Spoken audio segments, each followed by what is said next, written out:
les amis, cette vidéo fait suite à la vidéo sur les fichiers XML de sitemap et je vous ai montré dans des précédentes vidéos comment en fait créer ces fichiers sitemap et surtout comment choisir ce qui sera affiché dans le référencement du contenu de votre site en gros. Hein. Maintenant, le but du jeu, c'est que nous avons un fichier ici, une URL de fichier sitemaps.index. Cette sitemaps_index.xml, pardon, donc c'est l'index du sitemap. Pourquoi c'est l'index? Eh bien parce qu'il comprend lui-même 4 sitemaps. Hein. Je rappelle pour mémoire, un sitemap pour les articles, post sitemap, page sitemap, un sitemap pour les catégories d'articles et un sitemap pour les tags, pour les étiquettes que vous mettez sur vos articles. Une fois que ce sitemap est prêt et que vous avez fait le ménage sur ce que vous voulez ou pas faire apparaître dans votre sitemap, il est temps de soumettre ce sitemap à Google. Pour cela, vous allez aller sur Google, vous allez chercher tout simplement la fameuse Google Search Console. Vous tapez Search Console et vous allez arriver dans ici search.google.com, hein, c'est la Google Search Console. Vous cliquez dessus. Ça vous demande éventuellement de vous connecter à un compte, etc. Donc, je vous laisse ouvrir un compte. Et vous avez ici l'interface qui vous permet d'accéder au sitemap ici. Si vous avez modifié votre sitemap, eh bien, vous allez saisir l'URL du sitemap ici. Donc, il commence forcément par votre site, hein, si vous avez bien la bonne propriété ici. Donc là, je suis sur la propriété stratosweb.fr auquel je vais rajouter l'URL du sitemap. Donc l'URL du sitemap, c'est ici ce qu'il y a après le slash. Donc c'est cela, je copie et je colle. D'accord? Imaginons, je l'ai déjà fait, hein, donc l'opération a été effectuée. La dernière lecture, ça a été tout à l'heure, nous sommes le 4 août. Et j'avais envoyé le sitemap le 29 juillet. Vous voyez, donc imaginons que depuis j'ai fait des changements et je voudrais que Google mette à jour en fait mon sitemap. Donc du coup je lui redonne l'URL du sitemap et je lui dis envoyer. Donc là le sitemap est envoyé à Google qui va le traiter. Donc voilà, Google le traitera régulièrement pour chercher des modifications. Si un problème se pose à venir, vous en serez averti. Et ça c'est plutôt intéressant parce que s'il y a le moindre problème, donc là, vous voyez, il a juste mis à jour la URL envoyée le 4 août, donc c'est quasi immédiat. Il a découvert 172 URL, donc dans l'ensemble des 4 sitemaps. Hein. Donc c'est tout ce que Google va indexer.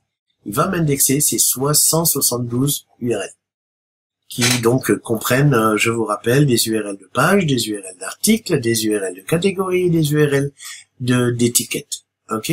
Je ne sais pas si en cliquant dessus, on peut les voir.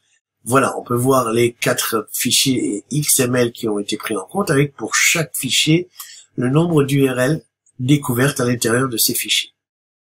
Vous voyez par exemple là qu'on a la catégorie sitemap 7 URL découvertes. On peut aller vérifier sur notre site si nous avons bien, dans la partie article catégorie, si nous avons bien 7 catégories. On va le vérifier tout de suite. Voilà, donc nous sommes là. On a 1, 2, 3, 4, 5, 6, 7, 8 catégories. Alors attention parce que là, il y a certaines catégories qui sont pas utilisées.